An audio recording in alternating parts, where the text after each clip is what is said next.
All right, well, welcome everyone to session 2. I'm really excited about this particular one, finding the diverse voices of the pandemic, which kind of means two things: identifying who are the voices that need to be heard and not always heard, and how do you find them? So our speakers today are Jourdan Bennett-Begaye, who is editor for the Indian Country Today in Washington, D.C. She is also a board member of the Native American Journalists Association. She received her master's degree in magazine, newspaper, and online journalism through the Newhouse Minorities Fellowship at the SI Newhouse School of Public Communications at Syracuse University. And after graduate school, she taught high school journalism, video production, and theater in her home state of New Mexico, which we were just discussing. Eleanore Vega will also be one of our speakers. She is an award-winning freelance journalist based in Los Angeles. She's also the former West Coast bureau chief for CBS News. She's worked hard in bringing diversity and inclusion to newsrooms she has managed, and she joined the SPJ Diversity and Inclusion Committee in 2019. And finally, Rebecca Aguilar is our National SPJ president, and she's the first Latina and first woman of color elected to be president of the Society of Professional Journalists in the organization's 112-year history. She has been, so we have a groundbreaker here, a ceiling breaker. She has been a journalist for 4 decades. 28 of those years were spent as a reporter at television stations across the country. Today, she's a freelance reporter based in Dallas and works across all news platforms. So, welcome everyone, thank you for being here. I'm gonna start by asking each of you, as we kind of chatted about, what are the 3 top things that issues that people should know about, and maybe what can be done about them. But here's the twist: I'm giving you 2 minutes to come up with those 3 top things, and I'm gonna time you, and then we'll go from there. How does that sound? So, that sounds good to me. I'll jump in first. Rebecca, you want to go first? Yeah, sure. The 3 things that you should be concerned about or know about is what's going on in those diverse communities in your backyard. Sometimes we tend to look at the big picture around the country because you constantly have Dr. Fauci talking about this or another health official talking about that, but let's keep it local. Sometimes, local people want to hear local facts, local programs, local helpers. That is key. And I think that there are many people out there that think, how do I find these diverse communities? What do I do? Well, I hope that, in the next, well, it's not gonna be a few minutes, I think more than 45 minutes, we're gonna let you know. But again, I think that is the key thing. And I know right now, bless those people in the Ukraine. I mean, I'm so sorry this is happening. And it's terrible. You cannot compare it to the pandemic, of course. But what's happening there, it is important to focus on there, but it's also, don't lose the focus on what's going on here too. And COVID is also killing people in a different way. That's it. Jourdan? Yeah, so 3 things. One is understand federal Indian law and history, because oftentimes American history excludes Indigenous history, and a lot of this, and those 2 histories intertwine. Because knowing that federal Indian law, you'll get into the policies and the infrastructure and know a lot of the histories, and that will oftentimes 99% of the time will inform your stories and make it that much more rich. 2 is, of course, avoid stereotypes. The only time Native people make big headline news is when they're warriors or drunk or dead or dancing or drumming. And NAJA has some bingo cards I can share later. The 3rd one is, if we're going to have allies report in these communities, that means also you have to be in the community. Don't just parachute in and parachute out. Go out and hang with the community, go to their events, get to know them, and allow them to get to know you. Because even as a Native journalist, there's a lot of trust issues with me because I'm part of the media. So I even have to make that effort myself. Okay, that's the 3 things. Hi. So I would say the 3 things are First one is relationships. Relationships are really important to be able to, I echo what Jourdan said about how having relationships with some of the community leaders, foundations, especially community clinics are really important, because that's a way of trying to find out sort of where the community is, whether, you know, you're going into a community like South Central, which is predominantly Black, or you're going into East LA, which is predominantly Latino. And you have to be able to establish those relationships to be able to, you know, to talk to people and find out sort of where the community is in regards to their health. And you can, and if you end up establishing a connection with somebody, I mean, that person can call you at any time and say, hey, look at we're seeing this in the community, and you have a story. Second thing I would say, as far as engagement into the community, is find out what the community newspapers are and try to establish relationships with the reporters.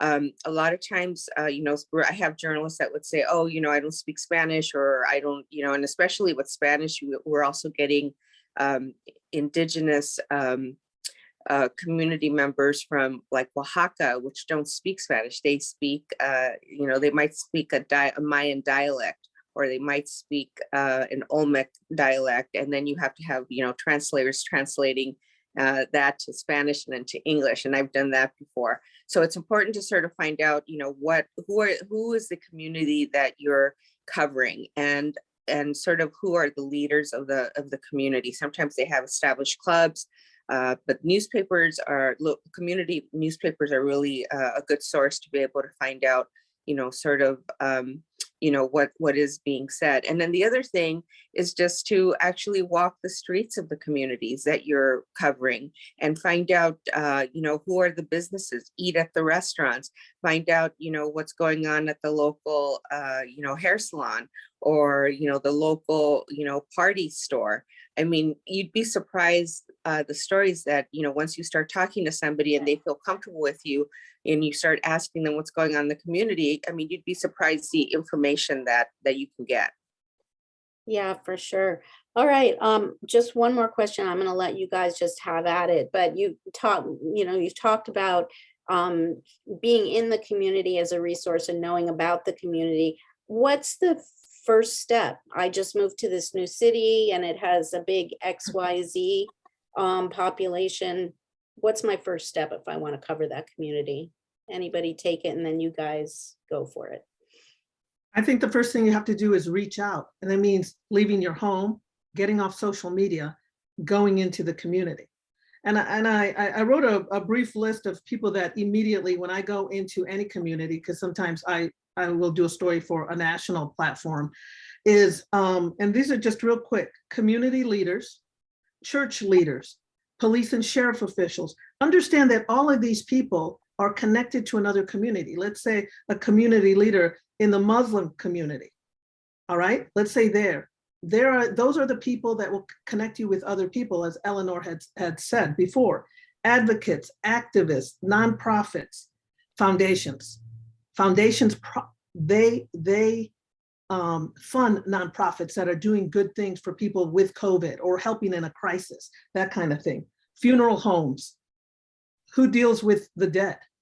They do, but also know how each community deals with the people who passed away, because that's a whole other thing too.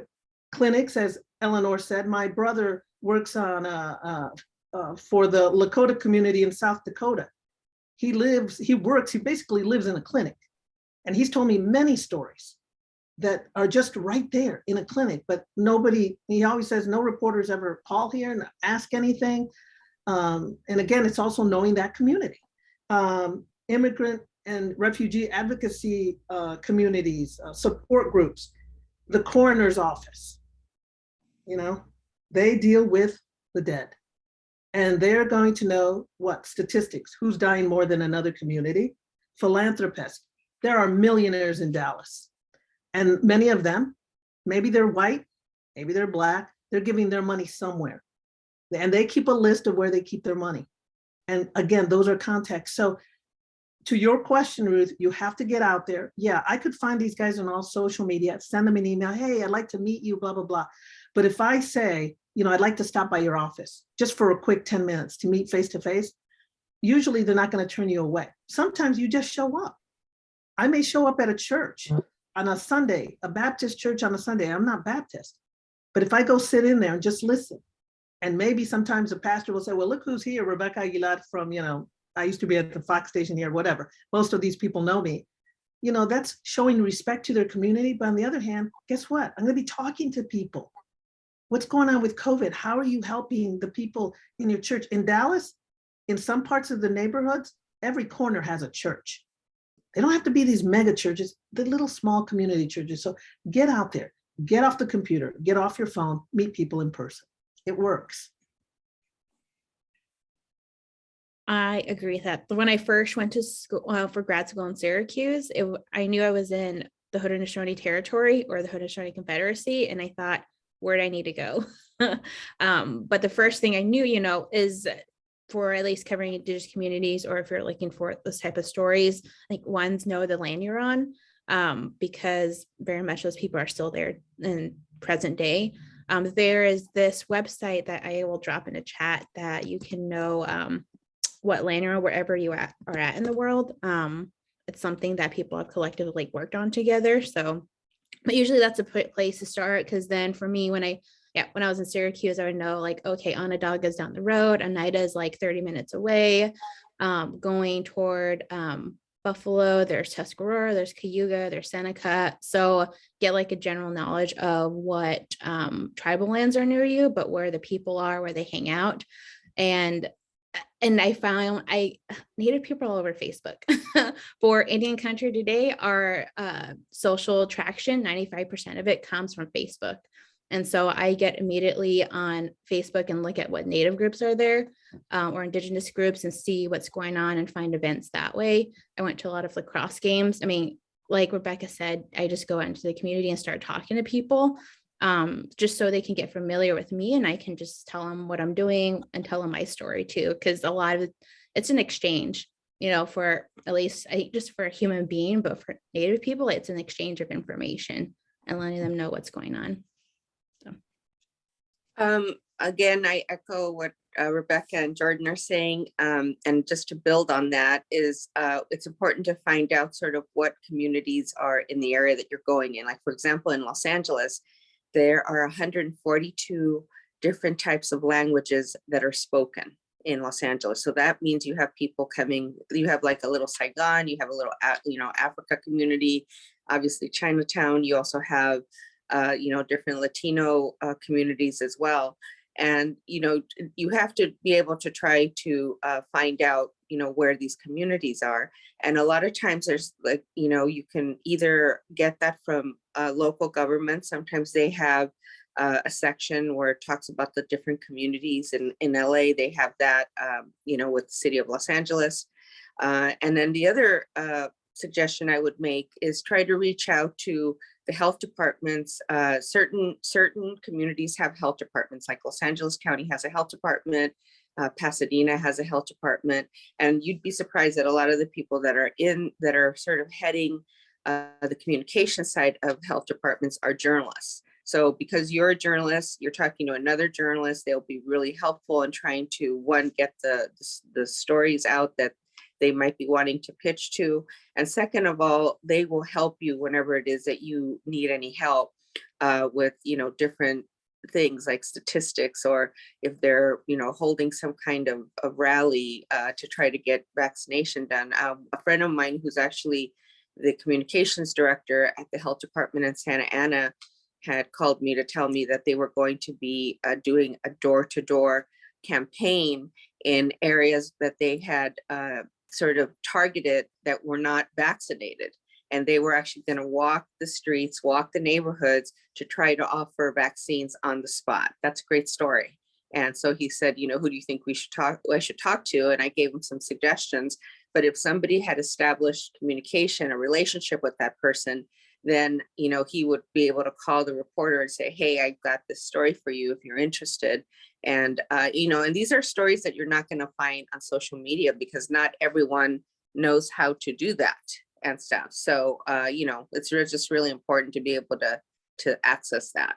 What do you mean not everybody knows how to find that information on social media? Is there? That, well, sometimes certain communities or certain community groups, or even sometimes certain government agencies forget to put the information on social media. Oh, And like, for example, the case of them walking down the street, they didn't want to intimidate the community by, you know, putting it out there. So they figured, okay, we have to walk these neighborhoods, try to get a personal connection to try to convince them to, you know, to get the vaccine. They weren't going to advertise it so that it became like this big thing. And, you know, and the other thing too is trying to find out like what communities are actually on social media. Like, for example, I do know that on the stats for Latinos, a lot of young people do everything on their phone, but they're more on Facebook than they would be like on Twitter or maybe even like TikTok. So it's good to sort of know what the stats are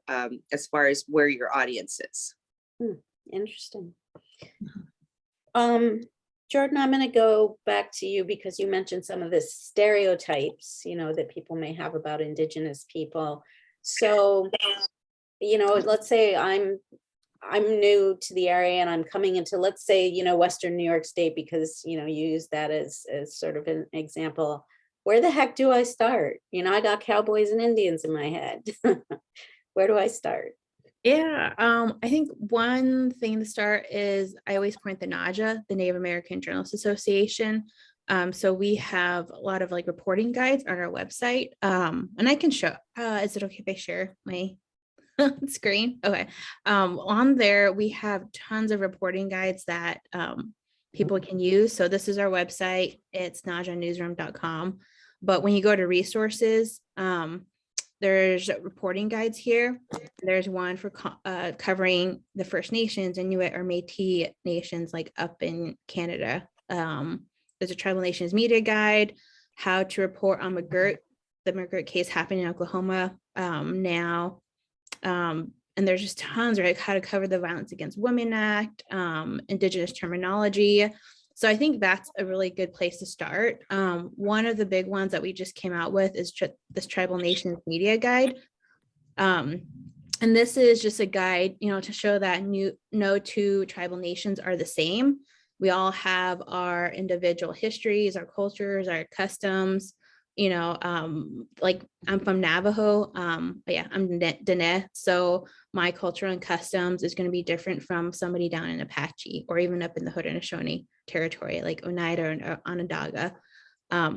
So this list of questions NAJA created just to help guide reporters in reporting, in their stories. There's also a bingo card right here. And you do not want to get bingo. That's the goal on here when you're reporting. And so this will, you can download it here, but it's showing stereotypes like mentioning sacred in your story, something spiritual, teepees, poverty, drunk Indians, everything and anything. So you're trying to avoid getting a bingo on your story. But I think, that's what I would look to first is the resources on NAJA's site.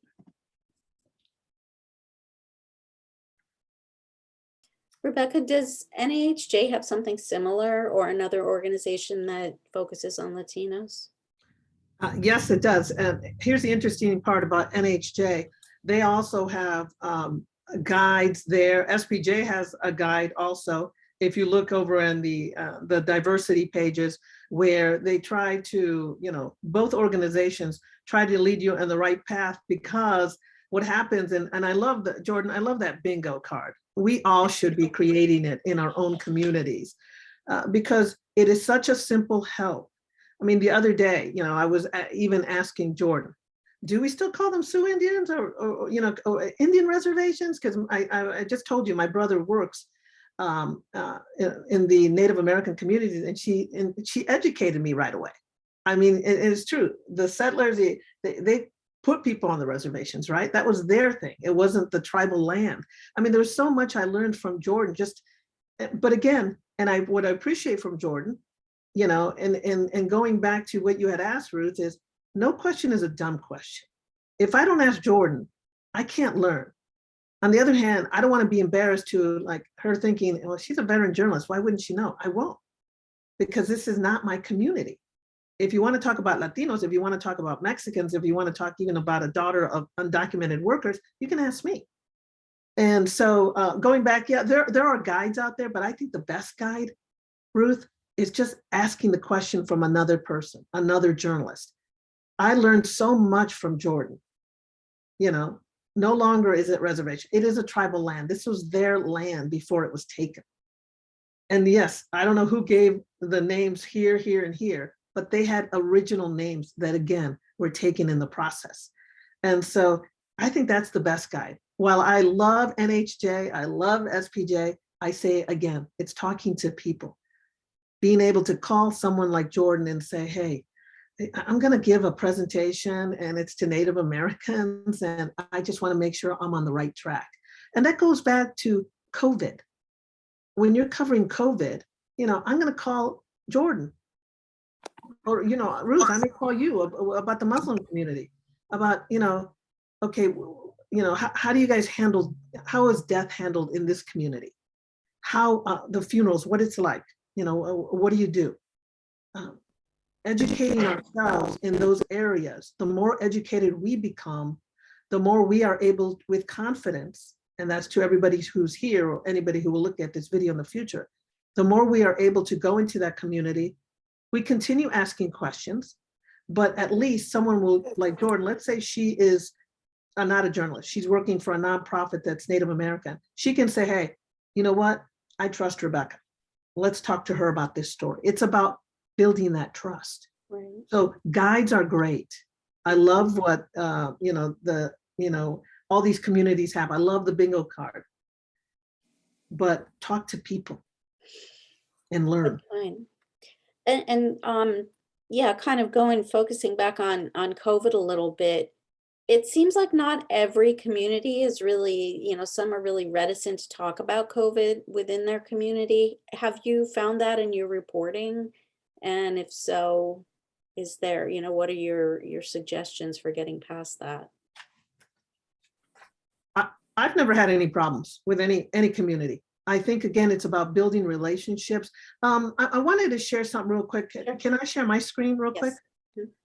Hopefully my letters to anybody won't show up. Yeah, just I saw that one time. All right, well, I'll close our eyes. No, I'm just kidding you. You can share mine. Yeah, that's like my nightmare, is that, yeah. No, I saw that one time. Someone was writing somebody a nasty email. I was like, oh my God.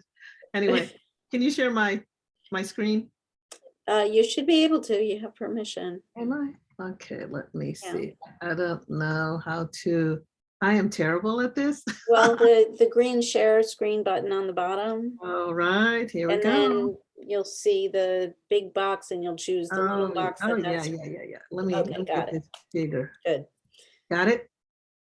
Nope. All right, hold on. When you click on the window that has the content you want to share, then click share. I don't know everything. All right, let me see. Click share. There you go. There you go. All right. Okay. So let me see. So there you have it. Hopefully you don't see any nasty emails. Okay, well, this is the one that, Jourdan, this is the one you were sharing and I popped it up. I love this. Yeah. This is cool. Thank you so much. Oh, this is the identifying the tribal lands throughout. Yeah. I think that is so cool. Hold on, let me move this. I'm trying to move. Sorry, guys. I'm kind of learning this thing as I go. Let me see. Here's one that I thought was very interesting. Muslim Family Services in Detroit. Mm-hmm. If I'm looking for anything, you know, because Detroit is known for having a big Muslim community, I found them because they were on a list of a foundation. They got money from a foundation for a project on COVID. They were co-working with another nonprofit. But look at this. You know, this is where I would go. I would probably find somebody, contact them, give them a call saying, hey, can I come over? I'd like to see what you guys are doing. And my beat is a COVID beat.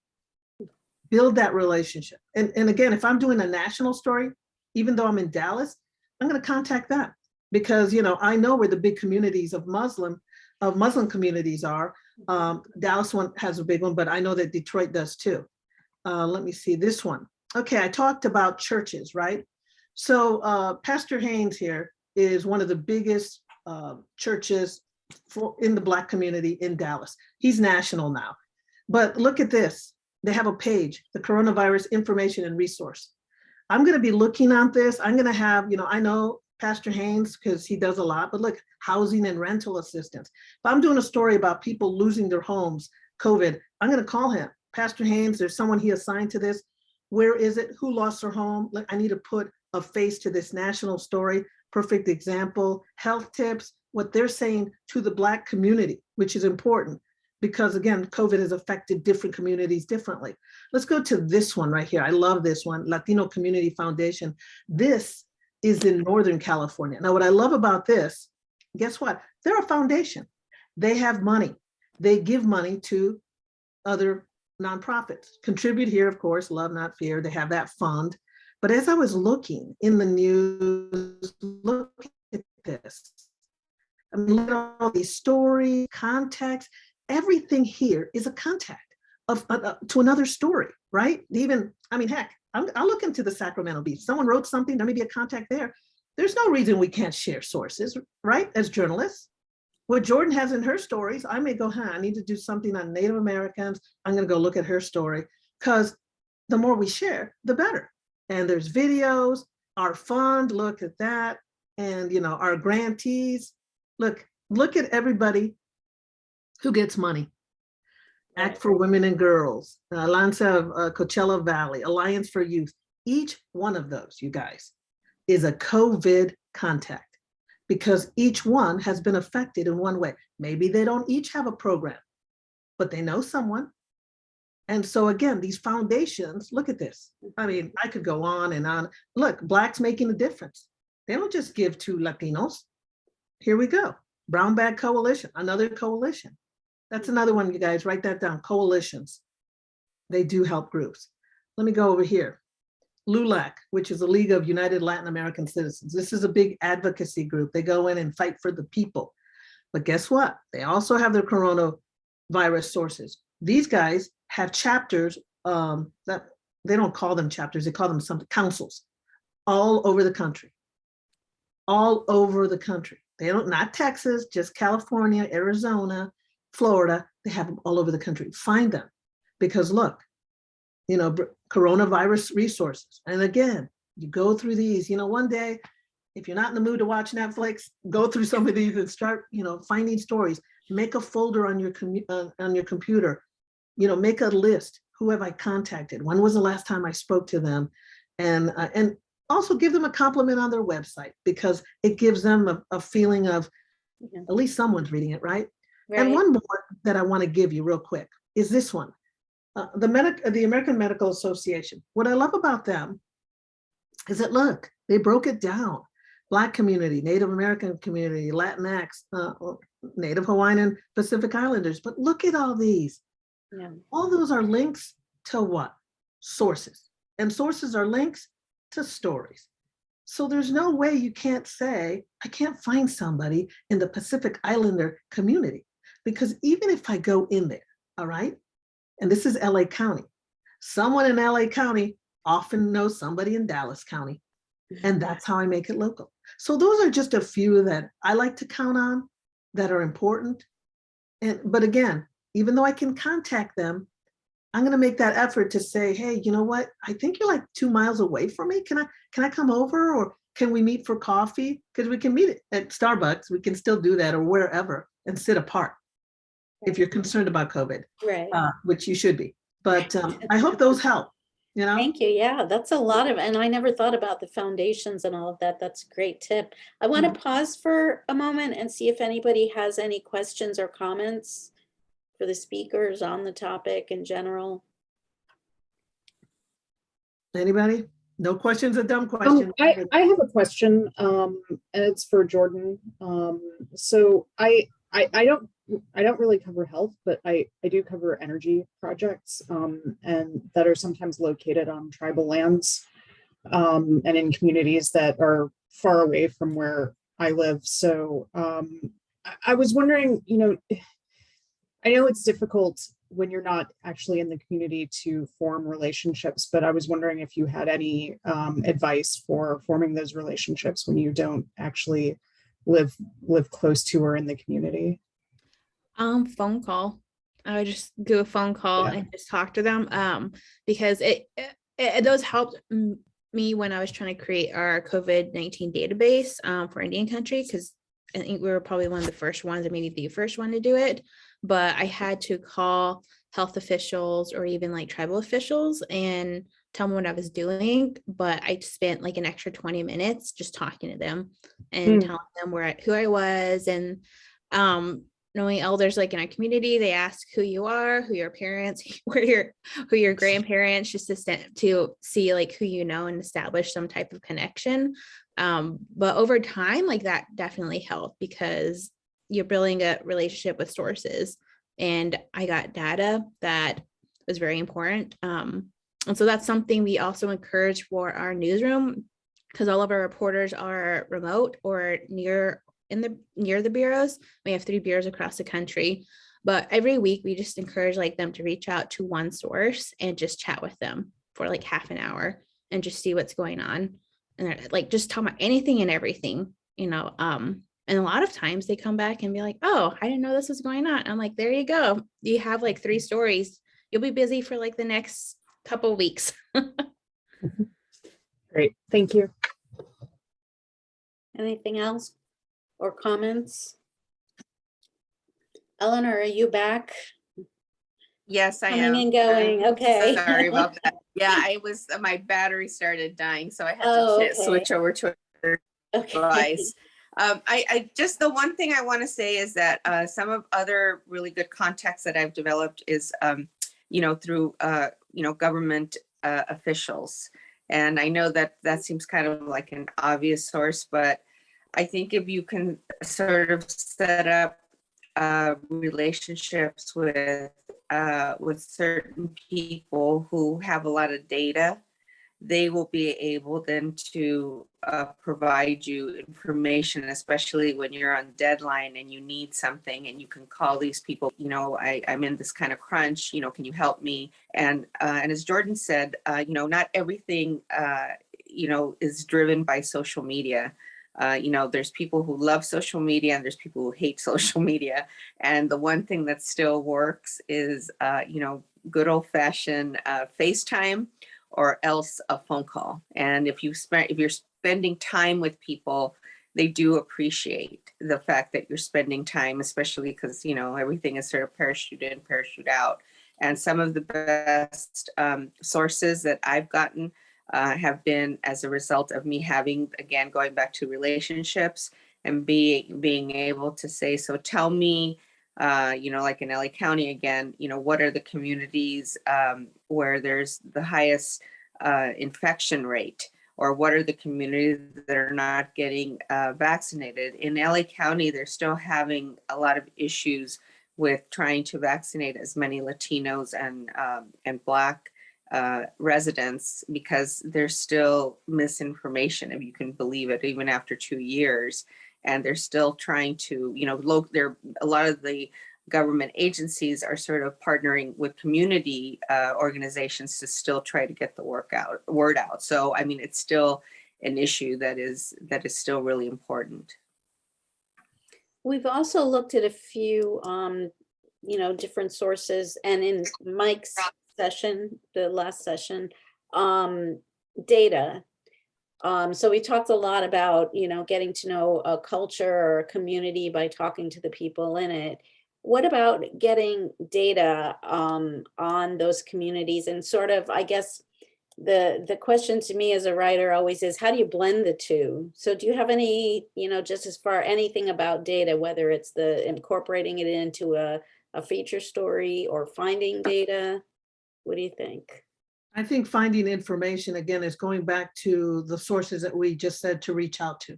Whether it's the coroner's office, whether it's a clinic, they're the ones that are going to collect the data, right? They're the ones that also you can say, according to this source or that source, they're going to give you the numbers because they have to stay on top of them for 2 reasons. Funding, the media, definitely. Because That's who you're going to turn to. If I'm going to turn to how many Latina women between the ages of 30 and 60 are dying of COVID, I'm going to go to the coroner's office in Dallas. I'm going to find out from them. They're going to the medical examiners. They're going to tell us. Or sometimes it goes to Parkland, which is the county hospital. But you take those numbers, and I think, especially as I always think as a television reporter, that's where, again, once I have those numbers, because in TV news, when you have too many statistics, too many numbers, you lose viewers. But I'm going to take an important number and put a face to it. And where do I find that face? From the list I just told you. So what's important, especially in television news, and I think also because I've done radio, that you have to constantly put a face to it. Keep it simple, because people, in television news, when I hear people, 25% of so-and-so is dying of this or that. Okay, you have to relate it to people. You have to break it down in simple terms. So data is great, but don't get lost in the data. Don't get lost in the big numbers. People still need people to relate to the impact that these numbers have on a community. I don't know if that makes sense. Does that make sense? Jourdan, do you know what I'm talking about? Yeah, it does. And I think like for at least our community, I always tell people with our data, also have in the back of your mind, how does colonization affect that data as well too? Because oftentimes people say there's not enough data, they're just small sample size. And I'm like, that's BS, because you're just lazy, or you just don't know where to look for or who to collaborate with. Because there's tons of data scientists who are working on that right now. There are people putting out reports left and right, and they're just not looking in the right places. Specific to COVID or in to COVID, to MMIW or MMIP, like the big one was I can't remember her name. Oh, Abigail Echohawk from the Urban Indian Health Institute. She put out a big report about missing murdered Indigenous women and girls. And it came out, I think, a couple of years ago, but also just in COVID as well too. A lot of it, that's a lot of the work I did was creating a COVID database and going out and collecting that myself and showing people there is data out there. You just don't want to look for it. But also just understanding that data can also be used in Indigenous communities, like as a form of harm as well too, and how people use it to frame a story, right? They use it like again, the bingo card, like if they talk about Pine Ridge, the Pine Ridge Res, they say that the suicide rate is high, the substance abuse is high, they have unemployment, this. And it's like, well, also, do you understand how colonization affected that and what's going on there? Like that also needs to be part of the bigger picture as well, because you're also, part of our job is to be fair. You have to be fair to who's living there as well. And also be able to detect when there's terrible data. Well, is a big thing. The Washington Post put out their big poll about what Native people found the R word, the Washington team, name offensive, and they did their own poll and had people self-identify, and we were like, you're a big one of the biggest large legacy media, and this is your first poll you did? That's terrible. But also I think on the flip side of it too, I think in Indigenous communities, data has been part of our life since time immemorial. We had to count livestock, we had to, keep an eye on constellations. And so that's the different views about data, in different communities. So I think that's something important to keep in mind. Yeah, the effective colonization is not something that I would have thought about with respect to data. So it's another really eye-opening thing to me, at least, because I looked at the CDC before this, the CDC, the current case and death rates, and for the Indigenous community, or whoever's classified as AI, American Indian, it's appalling. I mean, it's so high. So what would be the take from your side on those statistics? They're off. We know that there's more people. Yeah, they're definitely off. I've talked to a couple of experts. They're completely off. We did this story last year on COVID deaths. It was like a 6-month investigation. with a few other newsrooms. There's just multiple factors that contribute to that. One was the racial misclassification. Like sometimes people don't even know, like a lot of the surnames actually, like out west, Native people have it's Hispanic surnames. And so they mistaken that and don't check the box. They just kind of assume. Or some people, I guess they're white passing natives. There's just like so many different factors, and that racial misclassification has always been a huge problem in Native communities, like for all these other health disparities that have been happening. But now that's when people are finally realizing, oh, this is a big issue. I'm like, yeah, it has been for a couple decades. Wow. Mhm. I want to go off something Jourdan just said. I think it's so important that we constantly do a deep dive. And what I mean by that is when someone comes out with a big study, let's say Latinos are, have more heart disease, or women, female Latinas, have more heart disease. Double check with the people in the community. Double check with the experts in that community, the medical experts that are in there, because sometimes we just take it for granted. Oh, look, the Johns Hopkins people said this. All right, but again, how deep a dive did they do? Did they really go into the community, or did they just through social media or this or that do it? So constantly, because Jourdan was just saying, that they come out with these studies, but when she talks about the racial misclassification and things like that, obviously the Native American communities are going to have different numbers. And so, you put out the numbers that these people put out, but we also went to the community and they said this, there's something going on here, also not fall into the trap of the stereotypes. Yes, again, that is one thing that, by the way, Jourdan, my brother gets irritated. It's always, oh yeah, they're all drunk, on the tribal lands, they're all drunk and they're unhappy and they're committing suicide. Well, wait a minute. Dig deep. Is that something that was just tossed out at you? Or is it really still happening?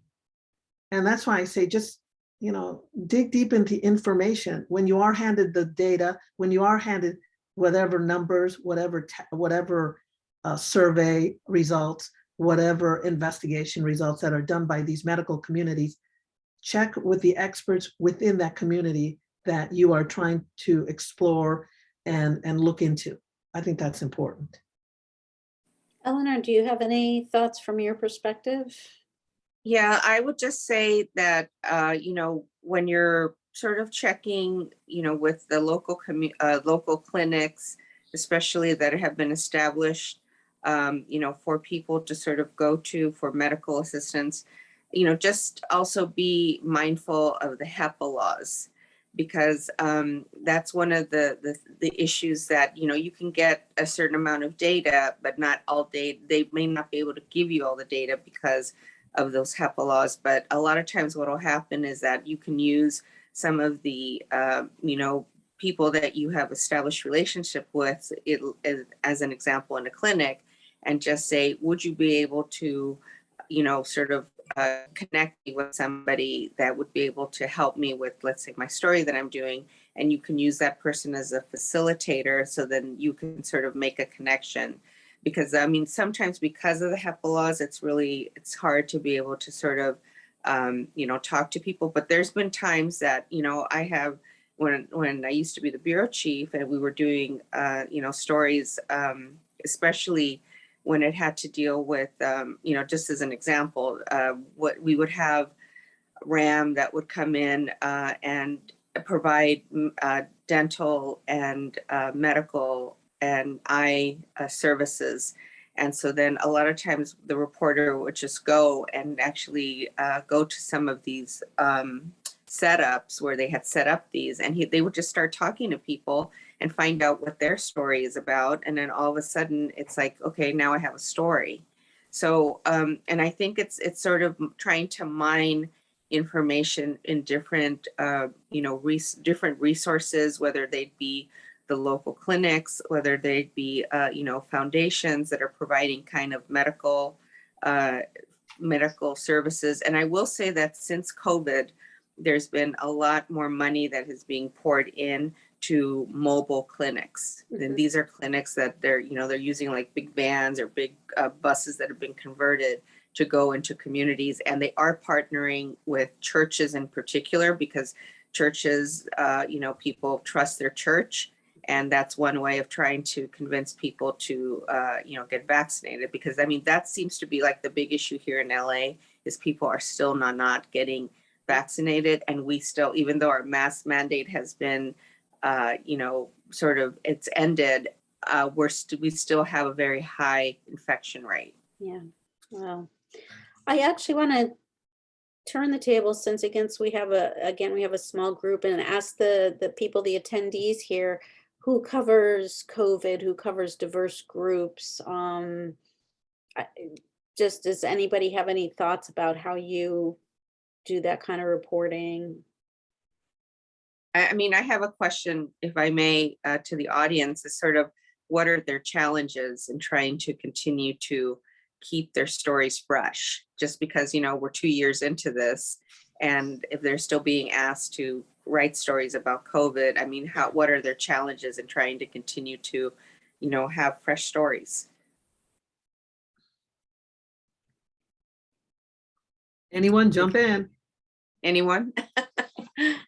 Sandy, I'm not going to put you on the spot, but I'm kind of wondering if you have done stories that involve, diverse communities and COVID.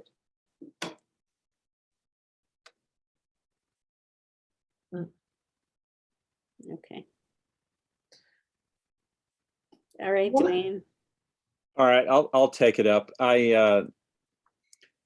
We don't do stories. We just have conversations to get information out on the radio magazine that we produce each week at the Pacifica station here in Houston. And so being such a large city with the giant Texas Medical Center here, finding sources is not really that difficult. We try to diversify the inputs and reach around the community for a diversity of information sources, because we don't want to just keep going to the same well over and over, to our local Dr. Fauci, and do that over again. But we don't. I don't think we have that much of a problem doing that here, because of the broad diversity that exists in Houston. Much like you had mentioned, Eleanor, about LA and the 142 different languages.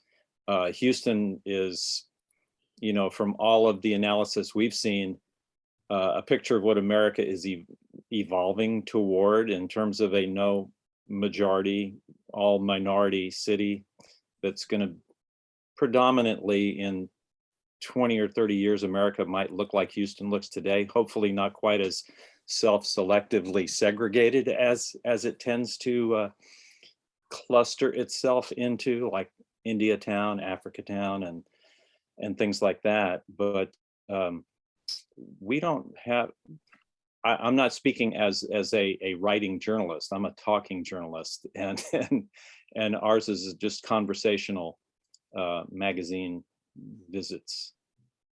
So I'm gonna now, Jim just stepped back in. let's put him on the spot.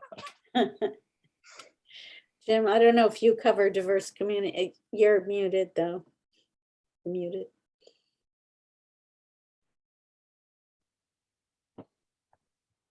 The lawn people came, had to talk to them.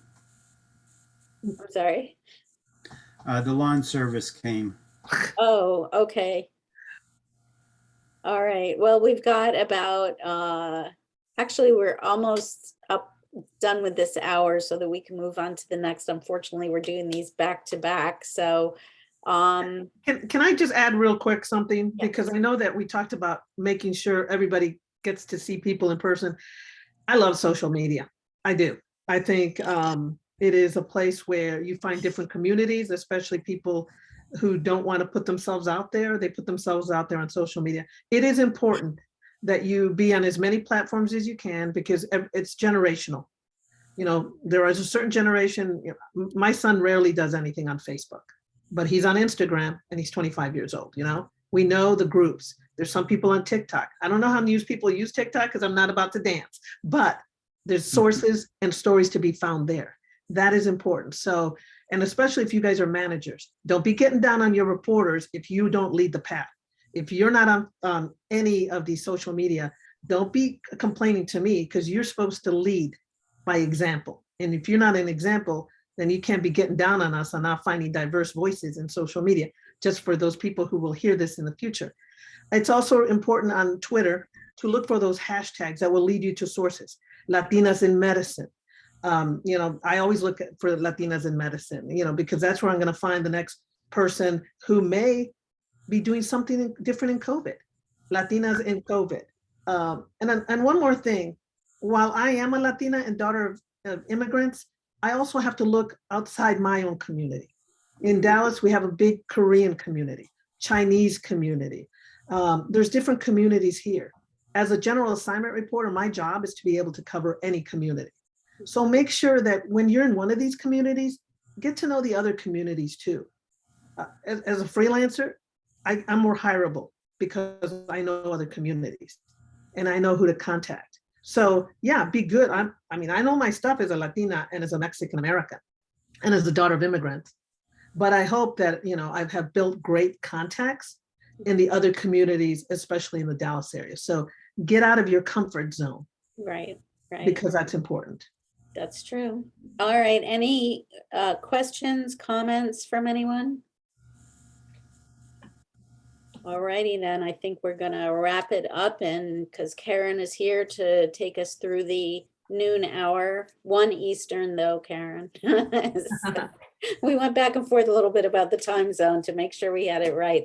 Thank you guys so much. It's been really, I think, eye-opening in a lot of ways. So I appreciate you all being here. And if you want to stay for the fact-checking session, you're more than welcome. So thanks very much, Rebecca. Thank you. Thank you very much for inviting us. Thank you. Bye. Okay. So I guess we'll take like a 5-minute little break and people can go get lunch. I've been